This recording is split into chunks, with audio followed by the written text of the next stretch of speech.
Hi అండి, నమస్తే, శుభోదయం. ముందుగా మీ అందరికీ, మీకు మీ కుటుంబ సభ్యులందరికీ కూడా సంక్రాంతి శుభాకాంక్షలు అండి. ఆయురారోగ్యాలతో, అష్టైశ్వర్యాలతో, సుఖ సంతోషాలతో, సిరి సంపాలతో నూరేళ్ళు చల్లగా అందరూ బాగుండాలని మనస్ఫూర్తిగా కోరుకుంటున్నా ఆ భగవంతుడిని. మీ కుటుంబంలో ఎలాంటి కష్టాలు కన్నీళ్ళు ఉన్నా కూడా అన్నీ తొలగిపోయి హ్యాపీగా ఉండాలని మనస్ఫూర్తిగా కోరుకుంటున్నా.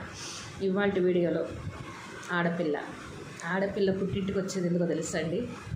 ఆస్తిపాస్తుల కోసం కాదు, ఆత్మీయత కోసం, అనురాగం కోసం, పుట్టింటి వాళ్ళు పెట్టే పసుపు కుంకుమ కోసం వస్తుందండి ఆడపిల్ల.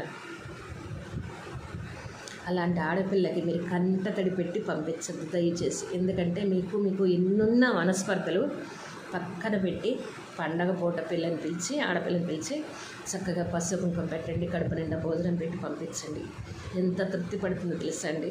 మీరు కొన్ని కోట్లు ఇచ్చినంత హ్యాపీగా ఫీల్ అవుతుంది ఆడపిల్ల. నేనే కాదు, ప్రతి ఆడపిల్ల కోరుకునేది అదే. అంటే ఇప్పుడు జనరేషన్లో ఆస్తిపాస్తుల గురించి కొట్టుకుంటున్నారు, అది వేరే విషయం. ఎన్నున్నా అలాంటి చికాకులు ఎన్నున్నా పక్కన పెట్టేసి బంధానికి విలువ ఇవ్వండి.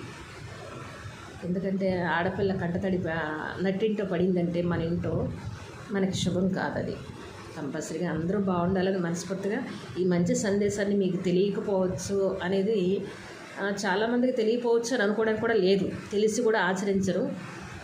తెలిసిన వాళ్ళు ఉంటారు, తెలిసి ఆచరించే వాళ్ళు ఉంటారు, తెలియకుండా ఆచరించలేని వాళ్ళు ఉంటారు. తెలియని వాళ్ళకి తెలియజేయడం కోసమే నేను ఈ వీడియో చేస్తాను అనమాట. కంపల్సరీగా ఈ మంచి మాట మీ అందరితో షేర్ చేసుకోవాలని మనస్ఫూర్తిగా నేను కోరుకుంటున్నాను. ఈ వీడియో కనుక నచ్చినట్టయితే లైక్ చేయండి, షేర్ చేయండి, సబ్స్క్రైబ్ చేయండి. మీ అభిప్రాయాన్ని కామెంట్ రూపంలో తెలియచేయండి. Thank you.